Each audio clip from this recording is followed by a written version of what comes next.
Bonjour et bienvenue dans le studio de Lucascopie TV à Genève. François Nordhoff, le chef des placements mondial et le chef de la gestion de portefeuille de la Banque de commerce et de placement, me rejoint aujourd'hui pour parler des marchés financiers mondiaux et de l'influence qu'ils pourraient produire sur l'économie nationale de la Suisse. Bienvenue François. Bonjour. La guerre monétaire chinoise continue. Donc, prévoyez-vous que le yuan va continuer à se déprécier? Oui, le yuan va peut-être subir la pression au cours de quelques semaines prochaines pour une raison très simple. La Chine a ses propres problèmes économiques, ce qui est sans doute quelque chose de nouveau. La croissance se ralentit et il y a également des problèmes politiques. Je ne vais pas dire que le problème actuel autour de l'ancrage de la monnaie sera pareil à Tchernobyl pour la Russie dans les années 90. Mais dans une certaine mesure, cela ajoute de la pression pour les autorités chinoises. Donc, nous devons comprendre que la monnaie chinoise sera toujours sous pression. En fait, si nous regardons une graphique à long terme, comme celle que nous avons sur notre écran, il ne s'agit pas d'une grande correction. C'est une correction technique, parce que la devise s'est beaucoup appréciée par rapport au dollar au cours de 5 dernières années. Elle s'est appréciée même plus par rapport aux devises des marchés émergents et au yen japonais. Au cours de 5 dernières années, par exemple, le renminbi s'est apprécié de 35% par rapport au yen japonais. Donc, la correction que nous observons aujourd'hui ne représente pas une dévaluation ou une forte chute. C'est une correction qui est politique, durable et menée. Il y a également le fait que les autorités de la Chine veulent montrer qu'elles ne doivent pas ancrer leur monnaie au dollar américain. Et elle voudrait recevoir des droits de tirage spéciaux du Fonds monétaire international. Pour le moment, seulement 4 devises, la livre sterling, le dollar américain, l'euro et le yen japonais, ont ces droits. Et la Chine voudrait que le yuan devienne la 5e devise possédant ces droits. Apparemment, cela sera reporté à l'année prochaine. C'est très intéressant. Et jetons un coup d'œil aux bourses européennes.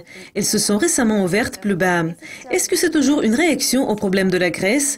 Et quand pouvons-nous espérer voir une reprise? La correction du marché boursier qui a lieu maintenant est engendrée vraiment plutôt par la crise en Grèce.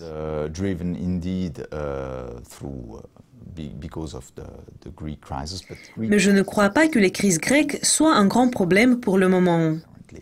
Le problème a été reporté et sera reporté même plus dans l'avenir proche. Mais ce qui suscite des préoccupations, c'est la crise asiatique. On se pose la question si nous allons avoir une crise des pays émergents de l'Asie que nous avons déjà connue en 1996, ou bien nous pouvons l'éviter. Et lorsqu'on regarde ce type de graphique en couleur lilas, vous pouvez voir les marchés émergents. Évidemment, les marchés des actions des économies émergentes sont sous pression. Et le marché des obligations des marchés émergents subit également une pression. Nous devons comprendre, en comparant la crise de 1996 et les crises actuelles, que ce n'est pas la même chose. La situation économique actuelle des pays émergents est meilleure que celle d'autrefois, c'est-à-dire il y a 20 ans.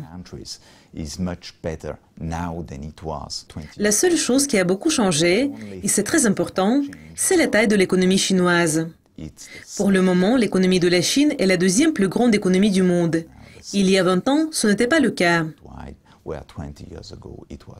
Par conséquent, le problème en Chine est beaucoup plus important que la crise en Grèce pour le marché boursier européen et pour tous les marchés. Et parlons de l'euro. Lorsqu'il s'agit du dollar à court terme, prévoyez-vous qu'il va continuer à se renforcer compte tenu de la hausse du taux d'intérêt des États-Unis attendue en septembre?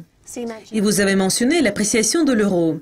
Tenant compte des mouvements du marché, quel effet cela pourrait produire sur l'économie nationale de la Suisse? La situation est un peu différente. La Suisse est le 2e plus grand partenaire commercial de l'Union européenne, après les États-Unis, mais avant la Chine et le Japon. Nous avons déjà vu ici un grand mouvement en janvier, ce qui a été apparemment une surprise pour les marchés, mais pas pour tout le monde. Depuis lors, le franc suisse s'est déprécié pour s'établir au niveau de 1,07 pour le moment. À vrai dire, ce chiffre n'est pas viable pour l'économie de la Suisse. Le niveau de 1,07 ne reflète pas la force de l'économie suisse. En août, nous avons vu les publications des données faibles des exportations et les données des importations ont été normales. Mais l'économie de la Suisse, en comparaison avec celle européenne, se porte quand même assez bien. Et n'oublions pas que l'économie suisse est aussi très flexible. Il y a une flexibilité dans le marché du travail, dans le marché de la main-d'œuvre. C'est immense, c'est impressionnant. Vous pouvez licencier des gens très vite, vous pouvez embaucher des gens aussi vite, beaucoup plus vite qu'en Europe ou aux États-Unis. L'efficacité de l'économie sur les plans fiscal, politique et social est extrêmement élevée.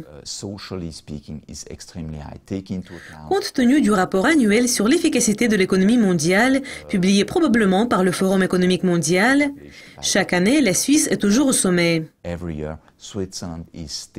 L'économie de la Suisse est aussi extrêmement diversifiée. Les exportations faites par la Suisse vers la Chine comprennent des produits de métaux, des produits de l'industrie de l'outillage, des produits pharmaceutiques et chimiques, les bijouteries et des montres. Donc, comme vous voyez, c'est très diversifié. Et la possibilité commerciale pour assurer le succès de l'économie suisse est très forte. En effet, l'affaiblissement du franc suisse pourrait, dans une certaine mesure, aider les exportateurs. Mais ce que nous avons précédemment fait, quand nous avions le niveau de 1,20 fixé par la Banque nationale suisse, nous subventionnions des industries inefficaces. Et ce que nous faisons pour le moment, nous rendons la force au marché et arrêtons de subventionner de façon artificielle l'économie suisse. Et c'est très important parce que cela induit certaines réformes industrielles et structurelles.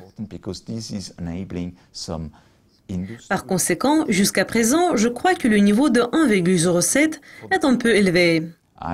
Je ne serais pas surpris si au cours de 6 ou même 3 prochains mois, le franc suisse s'établisse au-dessous de 1,05, très proche de la parité. En effet, c'est incorrect du point de vue politique d'attendre le renforcement du franc suisse.